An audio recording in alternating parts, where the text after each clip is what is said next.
Welcome back to the Bear Talk Podcast. We are back with another episode of Let's Talk About It. And today we're going to be breaking down 10 breakout players I do have for this upcoming season. The NBA season starts in a little under 2.5 weeks. But before we get into that, make sure to leave a like on the video, subscribe to the channel. We will have NFL and NBA content for the foreseeable future. Got to stay tuned for that. But going into the 10 players I do think will have breakout seasons going into this upcoming season, I do want to preface by saying I don't have star players on this. I have a couple established guys for sure, but I also have some underrated guys who I think could take that jump due to their new situation or what situation they're going into as well. But I do have 10 guys I do think will take a leap or take a jump this year, if you want to say it's in numbers or it's just actual play on the court or something like that. I do think these 10 guys will take a significant jump this upcoming season. Without getting any more into it, we can start with Dyson Daniels, right? Going into a new situation where the Pelicans' playing time was limited with all the bodies that they had over there at his position playing, I do think he is the perfect player to be in the backcourt with Trae Young. I do think Bogdanovich should still come off the bench and be that spark sixth man and run the second unit when Trae Young is out of the game. I do think Dyson Daniels is the perfect fit. He is somebody that doesn't need the ball to be effective. He's somebody that can really work and rely off of cuts.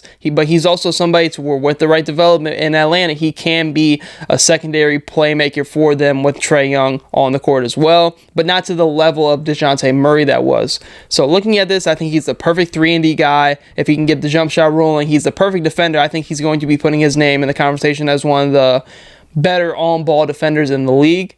And I think he can do that pairing him up with Trae Young, who has his defensive deficiencies. But I think this is a perfect place for him to grow his game next to somebody that is such a great playmaker. I think offensively, Dyson Daniels can be in situations to where, yes, he is guarding the best perimeter player on the opposite team, especially in the backcourt. But I also think there's times where he's going to be able to get 15 points a night just off of playing with Trae Young and playing with that gravity and that space. So I think Dyson Daniels last year, going into it, he averaged 6, 4, and 3 limited minutes with the Pelicans, gets traded this offseason.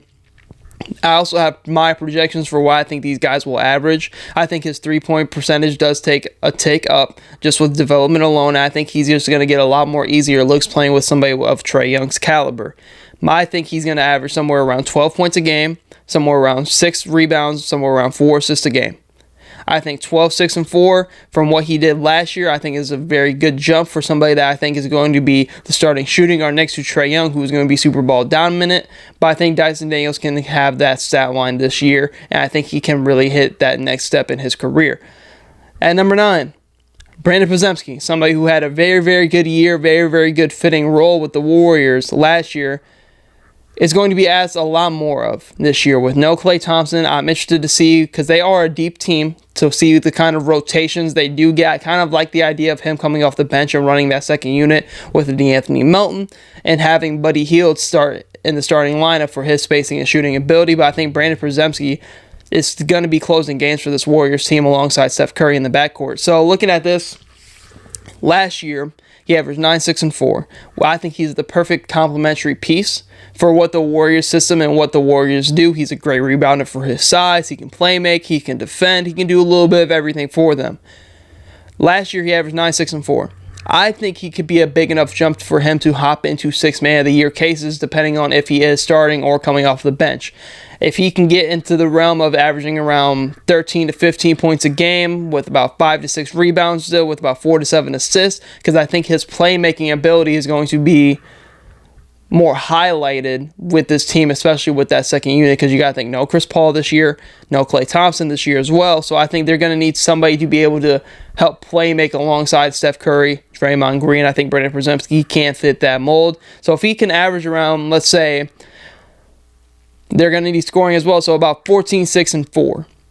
I think that is a good enough jump from what he did in his rookie year. And I think the opportunity and the playing time is definitely going to be there for Brandon Podziemski going forward with this Warriors team this upcoming year. And I do think he will take a leap.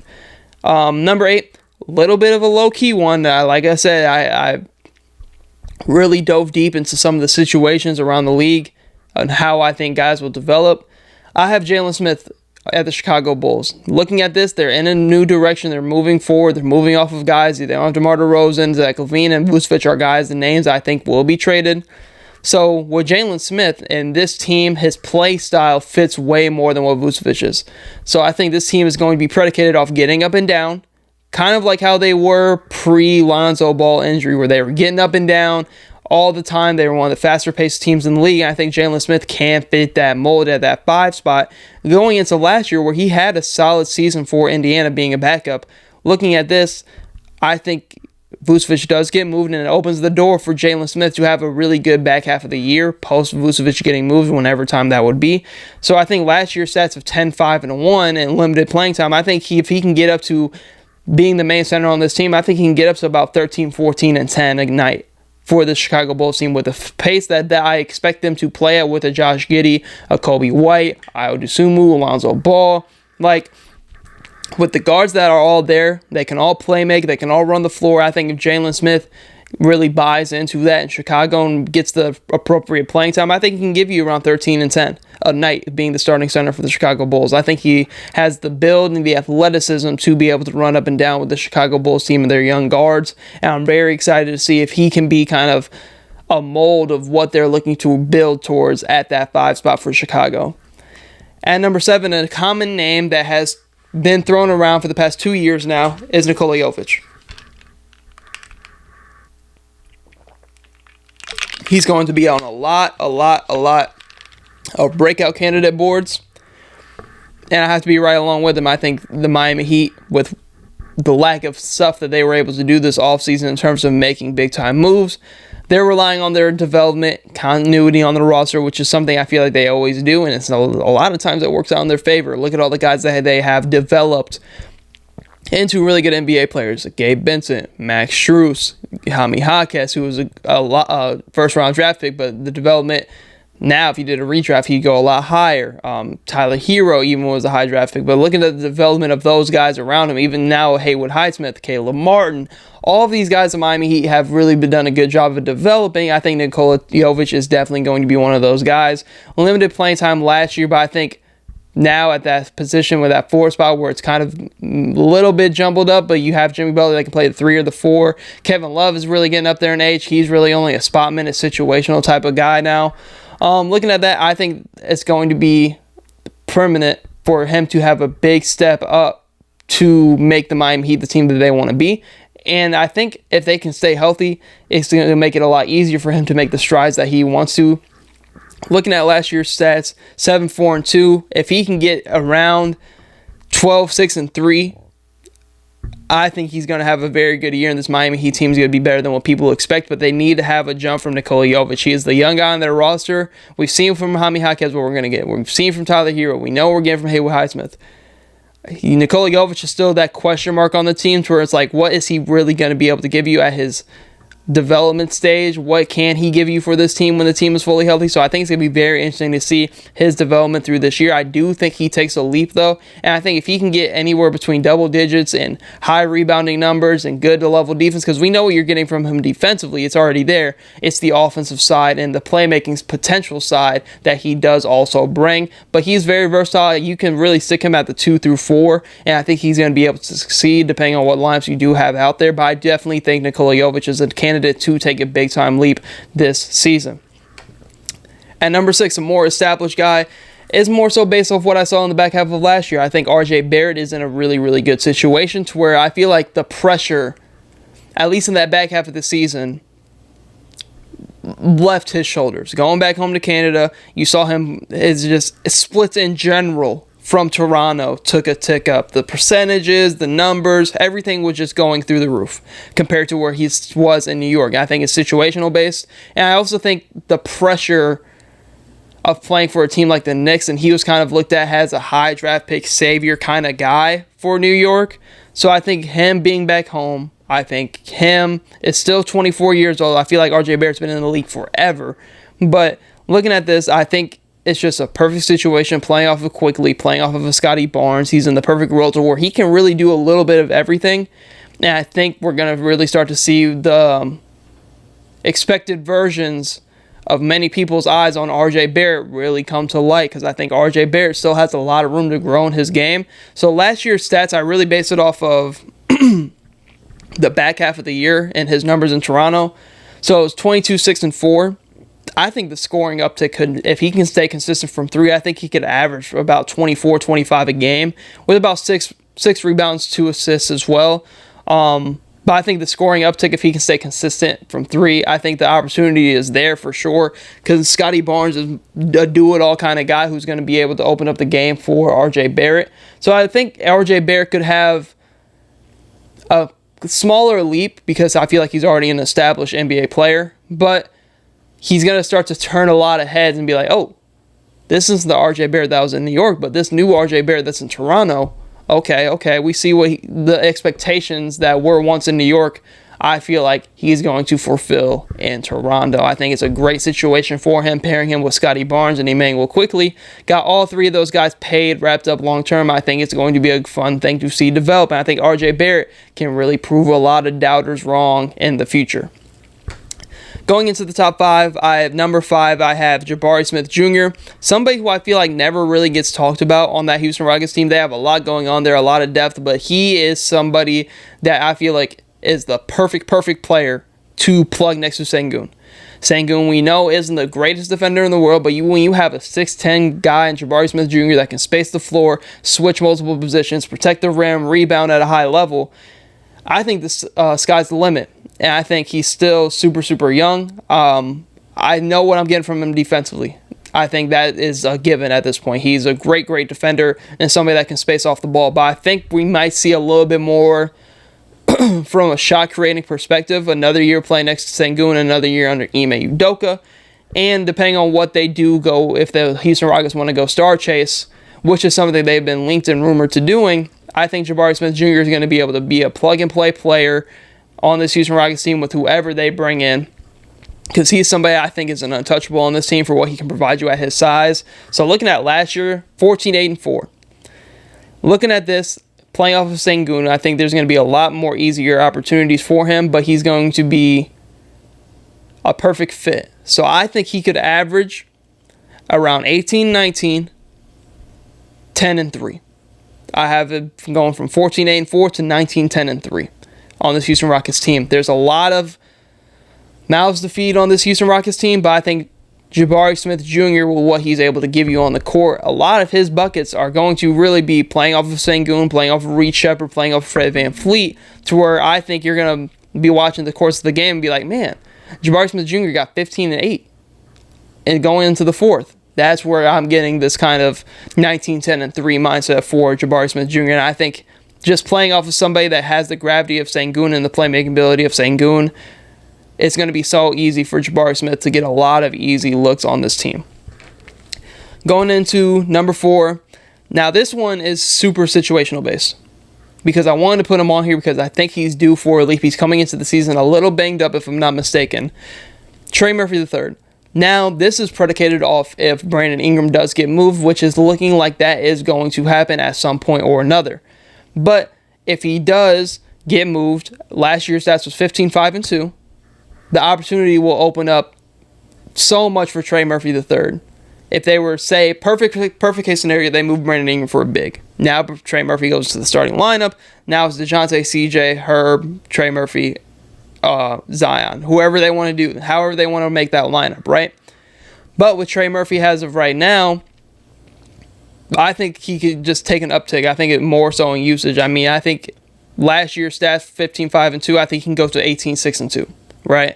Nothing crazy of numbers-wise jump, but I think the play on the court and the spacing ability he provides could open it up from an eye test standpoint, not so much the numbers. So looking at that, I think Trey Murphy, if Brandon Ingram does get moved, could take a big-time leap for this Pelicans team. That's more so what I'm getting at. Going into our top 3, Bilal Coulibaly. He is probably one of the more raw guys on this list for sure. He averaged 8-4-1 last year, but on a Washington Wizards team that now doesn't have Danny Avdija, I think it could be a big-time year for him. Looking at some more of MIP talks possibly, looking at what I think he could get up to double digits easily. He's somebody that can get up and down. He's somebody that can do a little bit of everything. He's just a little bit raw. Needs to mature a little bit more, especially has just his body in general, which will just come with age. But Going into last year's stats, 8-4-1, I think he can average around 14 to 15 points a night with 6 rebounds, 3 assists. I really do on this Washington Wizards team that doesn't really have an alpha number one. They have streaky guys in Kyle Kuzma, Jordan Poole. Now you have Alexander Sarr. I think Bilal Coulibaly can be the unsung hero for this team and developmental wise. With now Denny Abdia out the door, that's going to push for Bilal getting more and more playing time. So I think Bilal could be a conversation piece for MIP at some point or another this year. Depending on what happens with the Washington Wizards, they can be a kind of iffy team in general, developmental wise. But I think Bilal, with the appropriate playing time and being in the appropriate spots, I think Bilal could have a big time year and kind of be in sleeper MIP talks throughout the year. Going into my top two very established guys. I've kind of talked about this in my Cleveland Cavaliers deep dive. Number 2, I have Evan Mobley.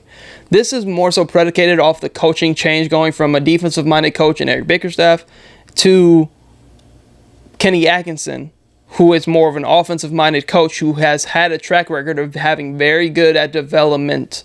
Looking at a Nick Claxton with the Nets, looking at a Jared Allen with the Nets as well. He's on the Cavs now. He's the Cavs head coach. I think offensively, we're going to see Evan Mobley's game really, really grow. And I think you're going to see the best version offensively of Evan Mobley. Defensively, there's no questions. I mean, he's a top 3 to 5 defender at his position for sure. Had his names and depoys sprinkled throughout.